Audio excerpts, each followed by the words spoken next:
engine running. Absolute genius. Get this. Welcome. This is the show where we bring you Science. What that essentially means is discoveries, advances, questions, Research. technology. Unbelievable. Without further ado, this is The Naked Scientists. this is the show where we bring you the latest breakthroughs in science, technology and medicine. With me, Katie Haler. And with me, Chris Smith. Coming up, the good news on vaccines for COVID-19, the helicopter taking to the sky on Mars, and the birds that make alarm sounds to scare females into mating with them. Plus, is the world facing a fertility crisis? The Naked Scientists podcast is powered by ukfast.co.uk.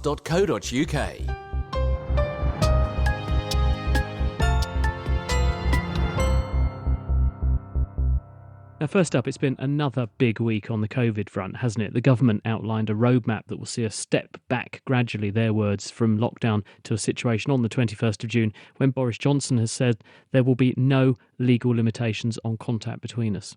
Provided we continue to pass the 4 tests, then from the 21st of June, we will go to step 4 and say goodbye to most remaining restrictions. Nevertheless, some are concerned that the pace is too fast and schools returning on the 8th of March is going too far too soon. But what's certainly influencing the equation now are the vaccine statistics. Close to a third of the adult population have now received at least one dose, and confidence in the initiative received a further shot in the arm this week when data from a preliminary analysis led by Edinburgh University's Aziz Sheikh showed a dramatic, potentially more than 90% reduction in cases of COVID-19 hospitalisations among elderly people who'd had the jab. So we were interested in investigating the effects of the first dose of the COVID-19 vaccines, and in particular to study what impact there was on risk of ending up in hospital with COVID-19. So what we've created in Scotland is a cohort of virtually the entire population, 5.4 million people. What we've done is we've linked up their general practice data with the vaccination records, with hospitalisation records. And what we were able to do was track these individuals over time, the group that was vaccinated and the group that was unvaccinated. So we studied over 1.1 million first doses of vaccine. And the outcome of interest in this particular study was the risk of ending up in hospital. We were able to establish that for both groups. And the results, what did you find? Individuals, whether they were given the Pfizer vaccine or the AstraZeneca vaccine, from day 7 onwards, both vaccines were effective in reducing risk of hospitalisation. There is quite a substantial effect in preventing against hospitalisations. And how big is substantial? The peak effect that we were seeing was an 85% reduction with the Pfizer-BioNTech vaccine at 28 days, and a peak effect of 94% with the Oxford AstraZeneca vaccine at the same time point. And when you say peak effect, have you got sort of a confidence range here where you think it's at least this and probably not more than this? So what is that range? Let's do the Pfizer-BioNTech one first of all. Confidence intervals around that were 76 to 91%. And then with the AstraZeneca, they were 73 to 99%. That's for the corresponding time periods. One other country pursuing this quite heavily, Israel. Do your results broadly agree with what they're finding? Yes, they do. I mean, so Israel is slightly ahead of us in that respect, and they're implementing the Pfizer-BioNTech vaccine. They're also showing substantial reduction in hospitalisation, but they've also, over the weekend, reported on reductions in the risk of transmission.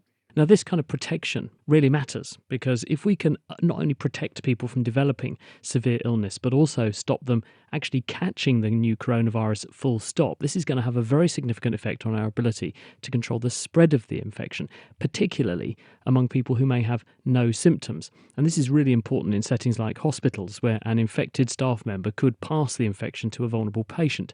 But, as Cambridge-based infectious diseases consultant Mike Weeks explains, the jab does cut the number of cases by a very significant margin. We specifically examined staff at Addenbrooke's Hospital who report well to work without any symptoms of coronavirus, and because we test about 4,500 staff a week, we can determine the proportion of people who have asymptomatic infection without any symptoms. And what's happened is that since January, the Occupational Health Department has been organising a mass vaccination campaign so that by now more than 90% of Addenbrook's staff are vaccinated with the Pfizer vaccine against COVID-19. And so by combining our testing programme and our vaccination programme, we can answer the question, if you're vaccinated, are you just prevented from being sick with COVID-19, or are you prevented from being infected with COVID-19? And that's a really important question, because if the vaccine prevents infection, it prevents transmission to others, and it prevents transmission to vulnerable patients. What's the control group here? Because obviously you've got to compare things with something else in order to know whether or not the vaccine is making a difference. So how are you doing this? So what we did was we compared on a week-by-week basis people who had and hadn't been vaccinated as the vaccination programme was being rolled out. So our control group was people who weren't vaccinated, and the test group was people who were vaccinated. First of all then, Mike, how many people in total were detected as asymptomatically infected across the period that you studied? Well, so we specifically looked at a 2-week period because that's when the number of people in the unvaccinated group was about constant. And so we found about 40 or 50 or so in total who were infected. And how does that contrast with people who had been vaccinated? In other words, what is the impact of vaccination on catching and therefore potentially transmitting coronavirus infection? There was a 4 times reduction in the number of people who became infected in the vaccination group compared to the unvaccinated group. This must be music to your ears then. It's really, really good news, actually. Fewer people being infected, particularly fewer people being infected without symptoms, means that they won't go into work completely unaware that they have COVID. It means they won't transmit to their colleagues and they won't transmit to vulnerable patients. And that's 4 times fewer transmissions. It is fantastic news, isn't it? And thanks very much to Mike Weeks from Cambridge University for sharing that story with us. The UK COVID vaccine programme is now well underway, but as we've heard a few times on this show, the SARS-CoV-2 virus presents a danger until the whole world has been vaccinated. This week, Ghana received its first 600,000 doses of the Oxford AstraZeneca vaccine from COVAX, an organisation working to ensure fair distribution of COVID vaccines around the world. Robin Cohen is a professor of development studies at the University of Oxford. So, Robin, what exactly is COVAX and what's it aiming to achieve? Well, it was set up primarily by the World Health Organization. France was also very involved in its initial foundation. And the idea was initially to create a big purchasing bloc that would be able to negotiate with the big farmers in the case of the companies that are trying to make money out of the vaccines, and with AstraZeneca, who I think, as everybody knows, is doing it more or less on a freebie basis, on a at cost basis. And the idea was that COVAX would create buying power that would allow a lot of poorer countries and middle income countries access to these vaccines at scale. How's it going?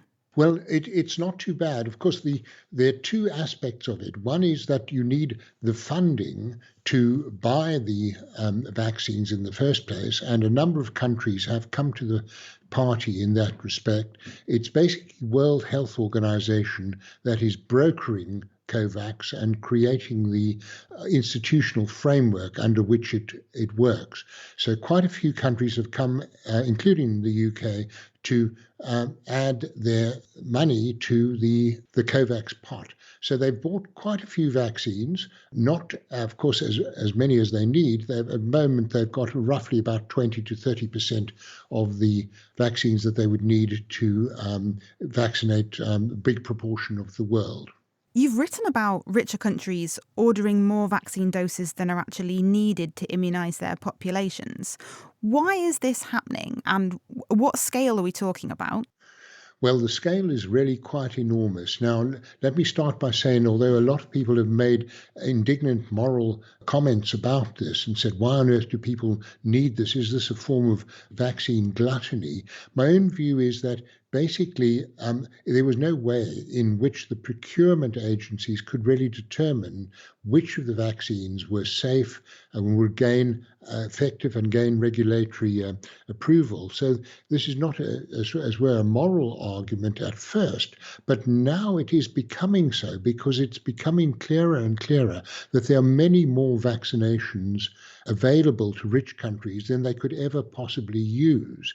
So just to give you an idea of the magnitude of what we are talking about, if we take collectively Canada, Australia, New Zealand, the EU, the UK, and the US and put them all together in one bundle, it's well in excess of 1 billion surplus vaccinations. I mean full vaccinations, so as it were, two where two are necessary. So that's an awful lot of vaccinations that are going begging in the medium term.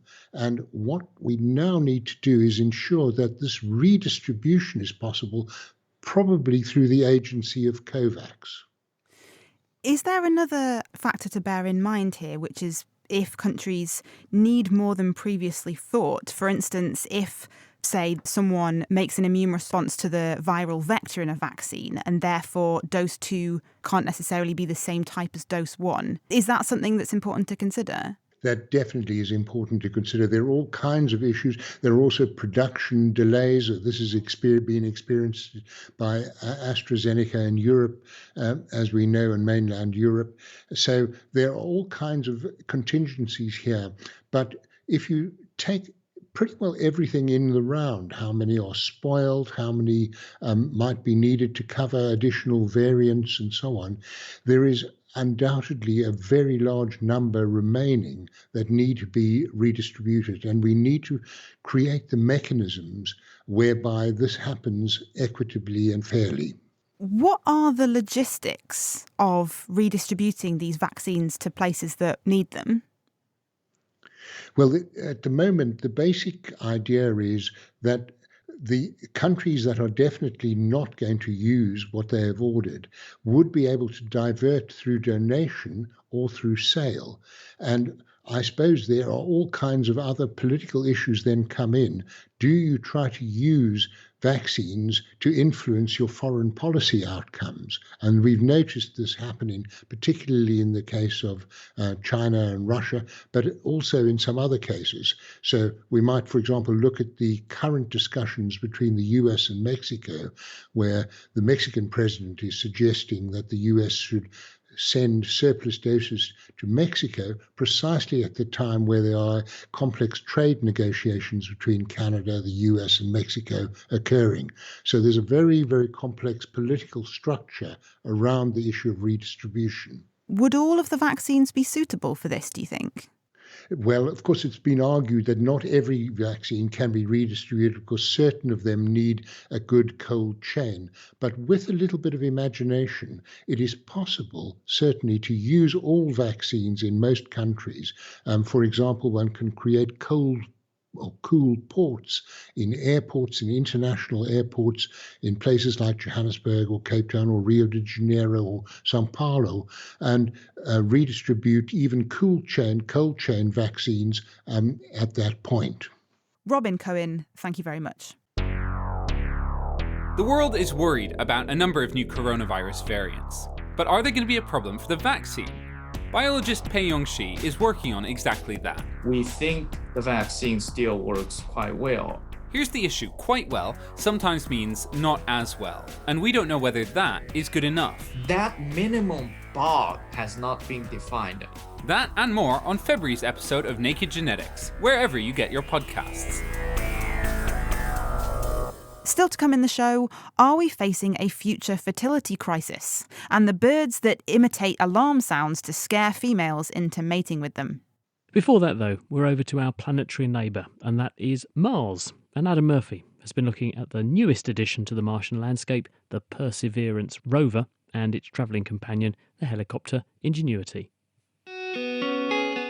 On the 18th of February, the population of Mars increased by 1 robot. Touchdown confirmed. Perseverance safely on the surface of Mars, ready to begin seeking the signs of past life.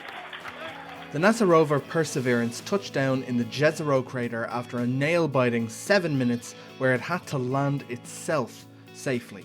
Perseverance is just beginning its mission, trundling around in what's thought to be an ancient lake bed, looking for indications of life. And there are some amazing photos to go with that. And for the first time, some amazing sounds.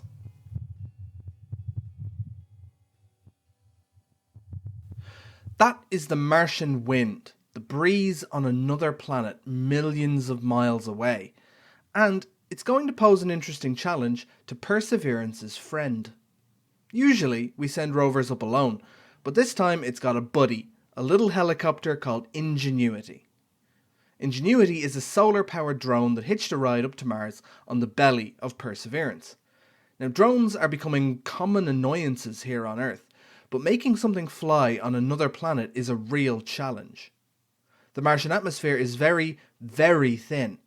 The pressure on the surface of Mars is less than 1% of what it is here on Earth, and it's much colder. The average surface temperature is minus 63 degrees C. Both of those pose big challenges for a helicopter. Electronics don't really like the cold. But to take off, a helicopter needs to generate lift. When a wing or a rotor whips through the air, it pushes against it.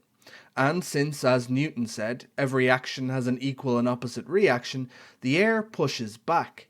If you've shaped and angled that wing just right, the push back points up. Of course, lift does get a lot more complicated than that, but that is the basics. If there's less air, there's less to push back against, like trying to swim through air instead of water, which I don't recommend. It looks very silly. That means to get around this, the rover has to be super light. Its rotors are quite long and they spin much, much faster than a traditional helicopter, nearly 5 times faster, to get as much lift as possible. The one thing working in Ingenuity's favour is that the gravity on Mars is less than it is here on Earth, so taking off is a little bit easier in that regard. This is all a proof of concept for a Mars helicopter. It's to show that it can be done. Now, nothing is certain in space exploration, but hopefully it will do a few 90-second flights above the Martian surface over the course of the next month or so, and take some incredible photographs, a view of Mars that we've never seen. If it can, it'll open up a lot of new avenues for exploration. A rover can't go everywhere, but a little helicopter buddy could scout ahead. It could visit nearby locations that the rover couldn't. It could even help humans who eventually make it to Mars. Which is a lot of pressure on the shoulders of such a little robot. Although not air pressure, of course. It just boggles my mind how amazing technology is and what we are doing these days. Thanks very much to Adam Murphy, who you heard reporting there, and we will strive to keep you up to date with what Ingenuity and its mothership Perseverance are up to in the months ahead. To birds now. Have a listen to this bird song and see if you can guess how many birds are singing.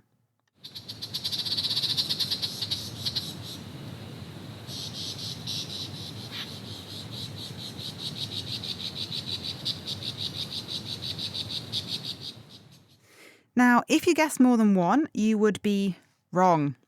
All of those different sounds were made at the same time by a single male superb lyrebird, a large songbird found only in the forests in Australia. They're famous for their incredible ability to mimic sounds from forest creatures to drills, and they also put on elaborate song and dance displays for potential female mates. Well, now scientists have uncovered another sexual song the male lyrebird can sing, and it's the one actually you were just listening to. It is, they think, an imitation of what is called a mixed species mobbing flock. It's essentially the alarm calls that small birds together all make if they see a predator. And it looks like the male birds make these sounds to deter females from running off when they're trying to mate with them. Eva Higginbotham heard from the University of Wollongong's Anastasia Diel how she made the discovery. I was recording a very nice male, and the male had just paused in his dawn singing. He'd just taken a break. He was eating some worms. He was quiet and sort of scratching, digging for more food along the ground. And suddenly I saw him stand up straight and throw his tail over his head, and a female walked in to the scene. It was a very exciting moment. And then the odd thing was he then ran off away from the female, but straight to one of his many display mounds. So these are the circular patches on the forest floor, and she followed him. And then I had to follow them. It was really difficult because the forest floor was littered with fallen over gigantic trees and hidden things to stumble over, and it was well above my knee in bracken. It was quite a difficult run. It was really a very intense moment for everyone involved. But I got there and I got to the mound where he was performing his song and dance display to the female. She was on the mound with him. It was amazing to see. And then just at the moment that he got on top of her, he switched to this mobbing flock mimicry. It was really clear to see it happen. It was very abrupt. And then, of course, he was on top of her for about, 45 seconds or so. And throughout, he was mimicking the mixed species mobbing flock. So essentially, the male birds, while they're mating, they start doing this amazing mimicry, trying to sound like lots of other upset small birds that have noticed a predator nearby. Exactly. So of all the wonderful sounds that the male superb lyrebird can imitate, and does at other times, it's this moment which you could think perhaps it's the peak of sexual selection. He's mimicking the buzzy alarm calls. It's absolutely extraordinary. Why do you think they're doing this? It's extremely difficult to interpret, but it wasn't until a bit later when we started to put cameras on male display mounts, so these sort of camera traps, to really film the males during their displays and during their sexual interactions with females, that we started to get a handle on what we think is going on. I noticed that there was another context in which males were switching to the mobbing flock mimicry. And this happens when a female approaches the male on his display mount, and as we'd seen in the other examples, he puts on a big song and dance display to her with this tail over his head and the full lyrebird-specific songs. But often these dances don't end in a mating. They end rather when the female steps off the mound and seems to go away. And it was the moment the female stepped off that the male would stop singing his song and dance display and switch to this mobbing flock mimicry. So now we had two sexual contexts in which the male was producing the mobbing flock mimicry during copulation itself, and when the female was attempting to leave the male without mating.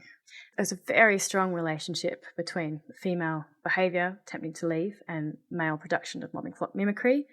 So we thought about this and we concluded the best explanation that explains his use of it in both contexts is that he's attempting to prevent the female from ending the sexual interaction before he's managed to transfer sperm to her. Saying something like, "Baby, it's dangerous outside, stay here safe with me." How similar is this mimic of the mobbing flock sound to the real mobbing flock sound? And is it similar enough that the lyrebird females definitely think that this is a real mobbing flock? We tested the similarity in two different ways. And the first way we did it is we compared the acoustic properties, measured acoustic properties of male mobbing flock mimicry, and then recordings that we'd made of actual other species in a mixed species mobbing flock. And we compared the acoustic parameters and we concluded that they were indeed remarkably similar. And then the second way we tested is by conducting an experiment to test whether birds perceive the similarity between the mimic and the model like we do. So we did a playback experiment by placing a speaker in the forest and broadcasting the sound of either lyrebird mimicry of the mobbing flock or recordings of real mixed species mobbing flocks. And then we scored how these other members of the forest, other birds, responded to those. And we found that as far as their behaviour was concerned, they behaved in the same way, regardless of whether it was the mimicry or the real mixed species mobbing flock. So it's quite convincing evidence that birds, with their very different hearing from ours, also perceive the similarity between the lyrebird mimicry and a real mobbing flock. Anastasia Diel there, and that paper was recently published in the journal Current Biology. I think she had a lot of fun recording and making that piece of work happen. Well, it's time now for our mailbox. And this week, we thought we'd bring you an update on the Australian Facebook situation that's made headlines this week. Now, for a while, the Australian government and tech giants Facebook and Google have been at something of loggerheads regarding a change to the law that would have made organisations like those pay the news outlets that produce the content that the tech giants are currently giving away free on their sites. The argument being that that's helping to drive a lot of traffic to the tech giants rather than rewarding the journalists that wrote the content. Now, this led to Facebook removing its services in its entirety from Australia, with all the repercussions related thereto. But it's now been reinstated. So Katie got the view of angel investor and tech entrepreneur Peter Cowley to find out what happened. Facebook took down its news feeds, so it didn't allow news to be displayed on Facebook pages for consumers in Australia. Unfortunately, it also took down some other things they shouldn't have done, but it was only temporary because it's now been restored because they have now signed a deal with the content providers, i.e. the big entertainment companies such as Nine and Murdoch's Empire, etc., to pay that. So money then is flowing from the consumer via the distributor, Facebook or Google, back to the media content providers, the publishing companies, the big print houses, etc. What's the backdrop of this dispute? The backdrop is because of a disagreement that's rumbled on for about a decade between the content providers and the content distributors, i.e. between the Murdochs and Nine Entertainments of this world and the people who display things on our screens, on our phones and on our laptops, etc. And a disagreement about the amount of money each should be having from the amount that we effectively pay as consumers. In fact, it's got over to Europe as well recently, and Microsoft is now working with parts of the European Commission to make sure this doesn't happen over here in Europe. What's the response of the Australian authorities? I don't know, Katie. I would think the Australian authorities are saying, good, they're sorting themselves out without us having to interfere. Because any law change, as we all know, has unintended consequences. So if it can be done in a way that suits both parties, so effectively the providers and the distributors, then the laws, although they probably will be put into place in case something goes wrong in the future, are certainly less urgent. Peter Cowley. And if you'd like to find out more about the news stories we've been discussing, the links to each of the reference papers are on our website. That's at nakedscientist.com. And there's also a transcript of each interview for our Naked Scientist shows too. The Naked Scientists podcast is produced in association with Spitfire, cost-effective voice, internet and IP engineering services for UK businesses. Find out how Spitfire can empower your company at spitfire.co.uk. Music in the programme is sponsored by Epidemic Sound, perfect music for audio and video productions. And for the remainder of the programme this week, we're going to be exploring how fertility is changing across the world. And it is changing very fast. In 2006, there were 2.12 children on average per woman in the US. But by 2020, that number had fallen to 1.72. So why is fertility falling? And has the COVID-19 pandemic further affected things? What's key to the debate is that the word fertility can be interpreted in multiple ways. There's an individual's reproductive capacity, there's personal choice over whether to have kids and how many, and there are societal factors linked with reproduction like access to contraception and education. And quantifying population growth now and forecasting into the future is an important task. For instance, to know how big a nation's future workforce will be, how many school places you need, etc. So how do scientists actually accomplish this? Brianna Pirelli-Harris is an expert on human populations from Southampton University. Brianna, what tools do scientists have in their scientific toolbox, if you like, to figure out what population numbers might look like in the future? Well, demographers tend to use three different types of forecasting methods. The UN uses Bayesian estimation techniques, which takes into account many different previous estimations and trends. And when they calculate their forecast, they tend to have a lot of uncertainty. So they might have a median variant, but they do include lots of uncertainty based on what has happened previously. The IMHE, which produced a study that was very publicized, it was in the Lancet over the summer, they tend to make assumptions about contraceptive use and education, but it was rather controversial because many of the assumptions, especially in Africa, didn't really line up with what other demographers were seeing had happened in Africa because of the stalls in fertility in certain regions of Africa. And then the other way that demographers tend to forecast populations is by estimating how education is going to change over time, because women's education has been one of the most important factors for declining fertility. And this technique also takes into account expert opinion. So these different approaches have been used to forecast global population in general. I guess it's important to distinguish between biological fertility and reproductive choices and agency, isn't it? How does biological fertility stack up as a potential impactor on population change? In general, we've seen that the most important factor is age. So as you know, women's reproductive age tends to end around 45 to 49.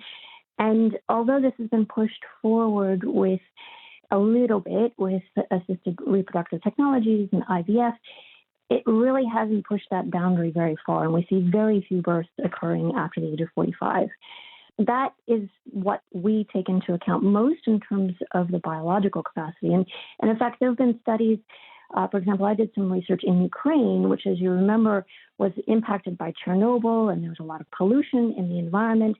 And in the early 2000s, I found that only 5% of the population remained childless. And so this is really due to social norms that have really pushed couples to have children really early. And if you start early, or if a population starts early around the age of 20, then childlessness can be very rare, or relatively rare. Although we take into account the fecundability on the population level, it's not the main consideration that we demographers use to think about what populations are going to do in the future. Okay, so what you're saying is the main biological factor is maternal age. Yeah. What is the overall biggest factor? Because I would have assumed it's probably finances. Is that true? Yes, and preferences, and but you're right that economic uncertainty has been one of the most important reasons why certain countries on average have had lower fertility rates. Also, family policies are really important. To what extent couples can balance work and family, and childcare, maternity leave, that has also been really important. Also, we talk about gender equality and to what extent men actually contribute to household labor as being also really important for these decisions about how many children to have. Well, Brianna Pirelli-Harris, it's been very interesting to talk to you. Thank you ever so much, from the University of Southampton. Now, they say it takes two to tango, and of course fertility therefore has both a male and a female aspect to it. And with us to talk first about the female side of the equation is Cambridge University obstetrician and researcher Catherine Aiken. Catherine, I suppose that the pandemic must have had an impact in and of itself on fertility rates because of people choosing to defer whether or not they have a child because of concern around what might happen. Yes, absolutely. So at the start of the COVID pandemic, everyone was talking about a baby boom. It now looks much more like COVID is going to produce a baby bust. Having said that, at Addenbrooke's in Cambridge, we certainly haven't seen an empty labour ward. In fact, we seem to be busier than ever. But we are hearing reports from hospitals that are just emerging that there are now fewer pregnancy dating scans being done, so fewer people booking for pregnancies. And there are also several large surveys that suggest people are delaying pregnancies, as you say, due to financial concerns, particularly rising unemployment. But also they cite direct health fears about COVID. And interestingly, the lack of their usual social networks and support seem to be really concerning people. And all of them seem to be contributing to fewer rather than more pregnancies this year. Do people in reality have anything to worry about? As in, if they do fall pregnant while they are experiencing the pandemic situation, and were they to catch coronavirus infection while pregnant, what did the data say about the likely outcomes? So what we know is that when women are pregnant, they are slightly more susceptible to the severe outcomes of COVID than when they aren't. And that's true for many viral illnesses, such as flu, for example. We are very good at treating that. We're very good at picking it up early, and the healthcare system is very aware of it at the moment. But certainly COVID infection during pregnancy has been linked with preterm birth, reduced growth of the baby inside the womb, and more severe outcomes for mum overall. We know that COVID doesn't seem to transmit readily across placentas, but the effect on the mum can certainly have knock-on effects on babies. But I would emphasise that being pregnant at the minute really is in general not a dangerous thing, and that we're very good at dealing with that when it does occur. And are there any documented impacts on fertility having caught COVID? Because we've heard in recent weeks about the possible impact on male fertility, and perhaps we'll hear a bit more about that when we talk to our next guest in a moment. But is there any evidence that catching coronavirus can affect an ability of a woman to reproduce?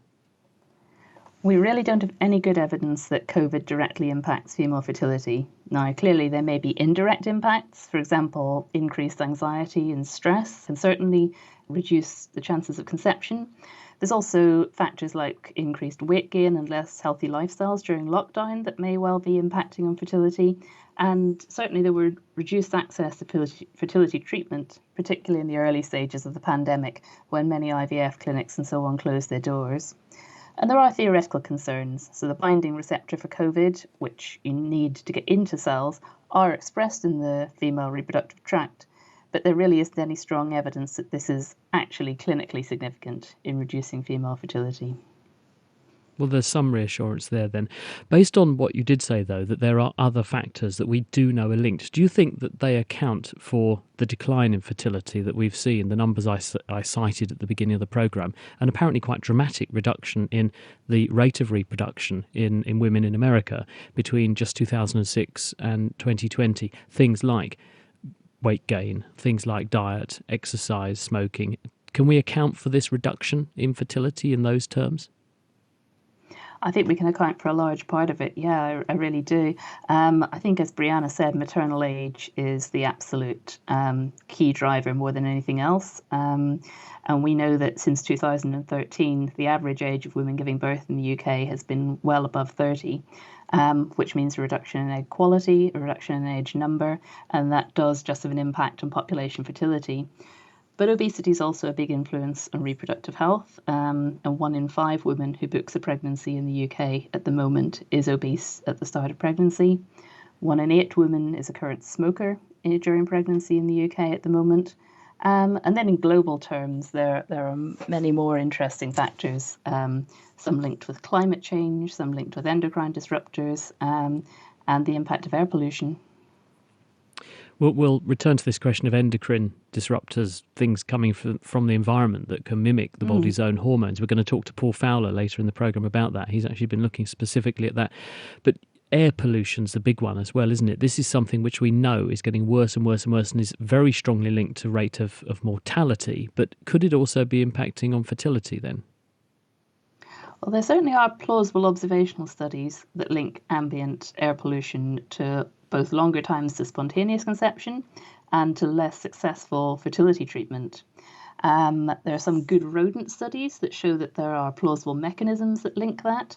Because eggs stay in this arrested development stage for so long, their DNA is uniquely sensitive to external influences, and we know that air pollution particles can reach the ovaries.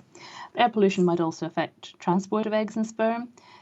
But I think what I'd emphasise is that the majority of human studies in this space are very observational. We don't have any good quality prospective studies, and we really need to know more about how in practice reproductive health of women who live in high pollution areas is impacted. Well, luckily we have you to help us out with that, Catherine. Thanks very much. That's Catherine Aiken from the University of Cambridge.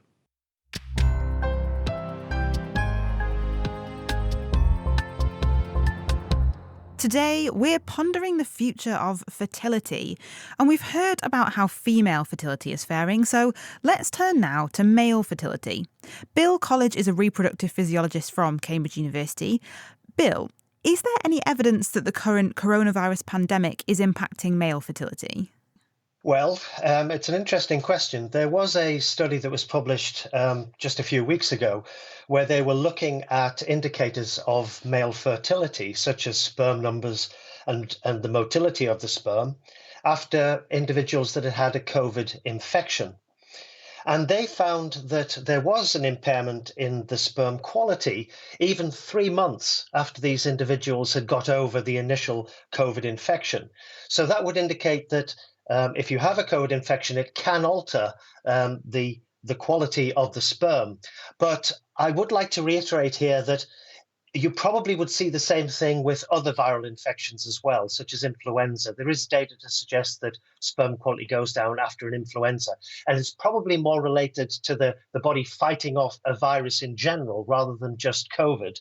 So that's often associated with a high fever, and we know that a high fever can impair sperm quality. So I guess knowing how long that lasts must be quite a crucial question, right? It's a very crucial question. The study only looked after 3 months. They didn't go any further out than that. So we don't really know how long it would take for the sperm quality to get back to normal. They also didn't relate it to fertility. They were simply looking at sperm numbers and motility. And of course, fertility is a different aspect. Is it possible for those individuals to still conceive, even though they have impaired sperm? What about stress and anxiety? Catherine mentioned it as a sort of indirect influence.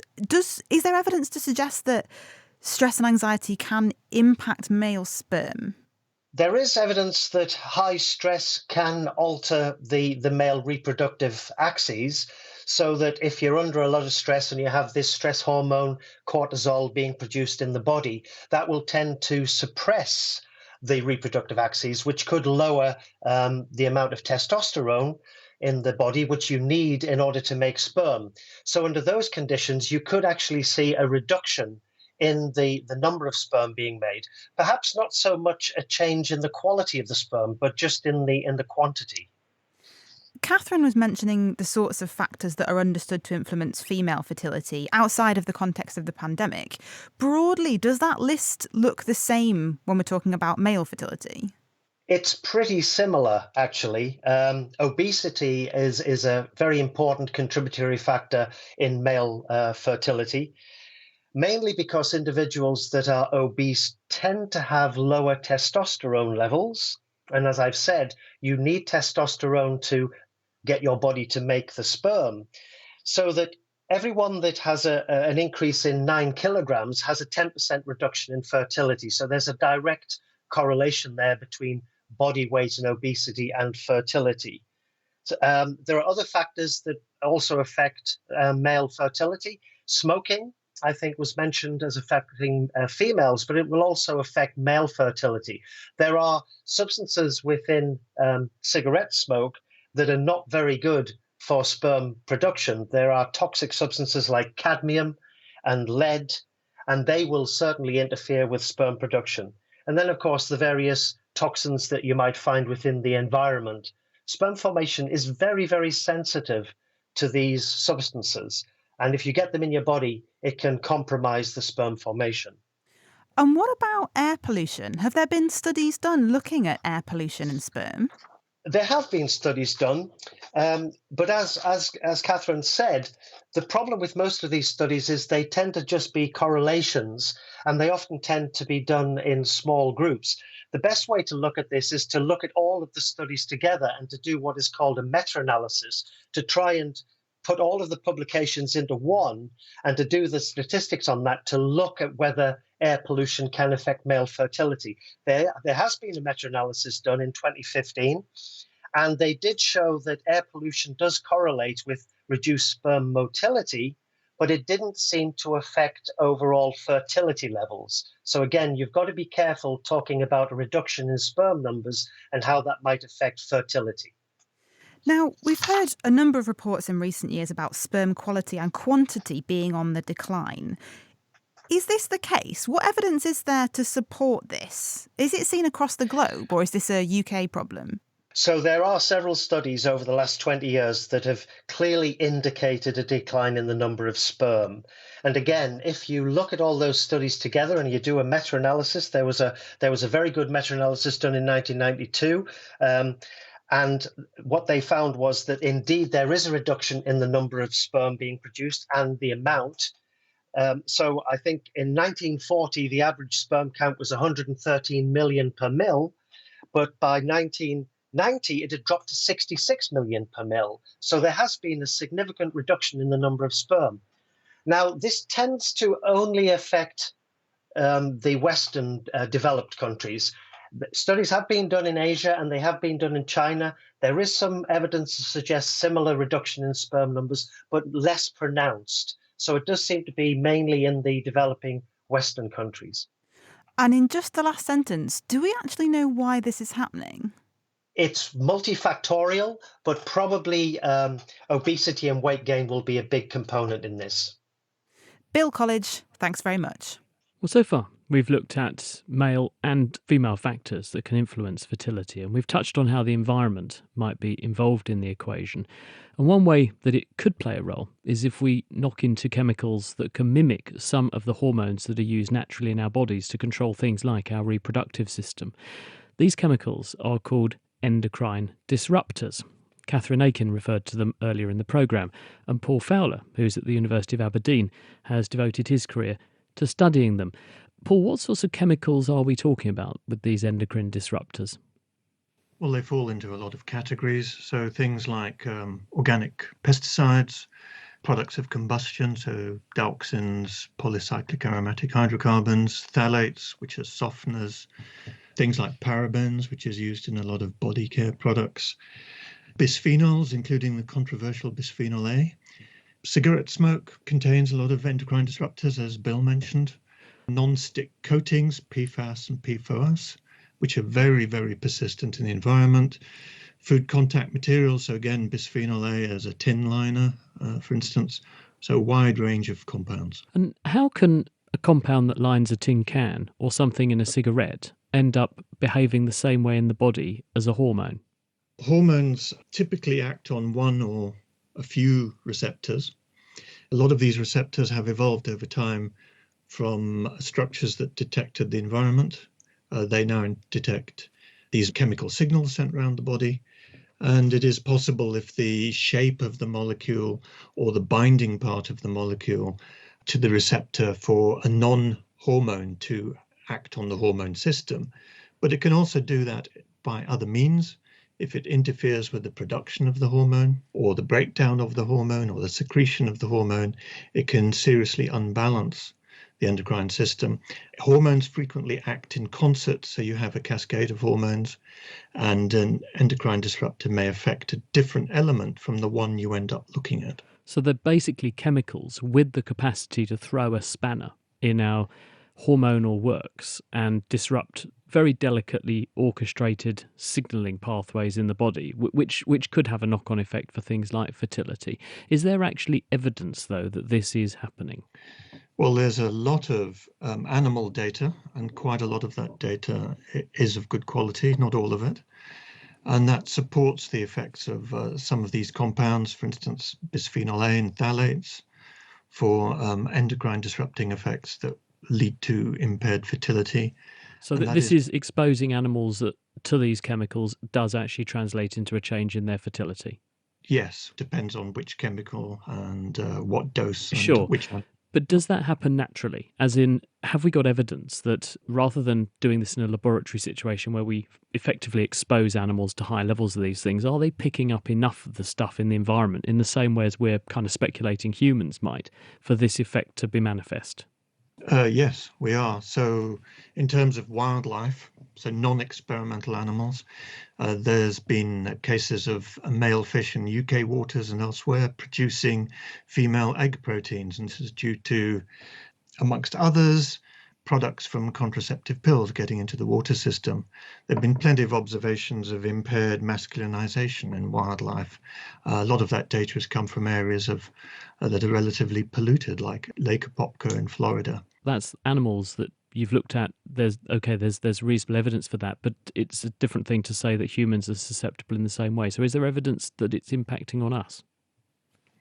Well, there's associative evidence, and I think all three of your speakers before me alluded to that there are studies that associate people with, say, a higher level of particular compound with an increased risk of something. If you take the woman, an increased risk of endometriosis with certain compounds, or reduced birth weight of offspring, and that's been linked to PFOS, for instance, so women with higher levels of PFOS. In terms of lab evidence, that's difficult. I was going to follow up, Paul, by saying, do we know whether this is a comprehensive effect across all aspects of reproduction in both men and women, or whether it's hitting chiefly one aspect of reproduction? Do we know? We don't. could there be a legacy effect here in the sense that, say, a child is exposed as it's developing inside its mum to something? Could that have an impact, even though the baby hasn't been exposed directly, the mum has? Could that have an effect on the fertility of her unborn child?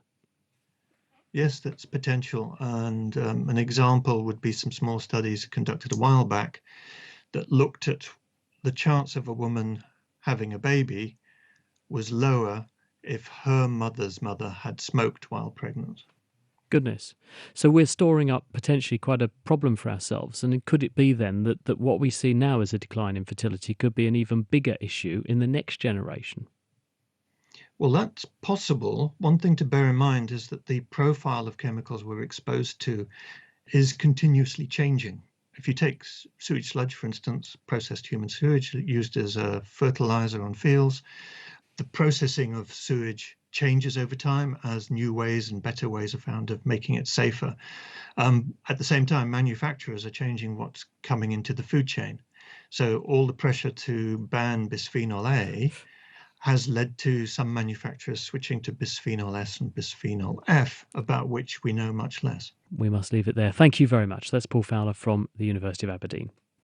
So, what does the future of fertility look like? Well, some experts are concerned about declining sperm quality and quantity, and time will tell, I guess, if the pandemic is going to have an impact on fertility. But reproduction and reproductive choices are complex. There's a whole host of factors that weigh in besides just one's reproductive capacity.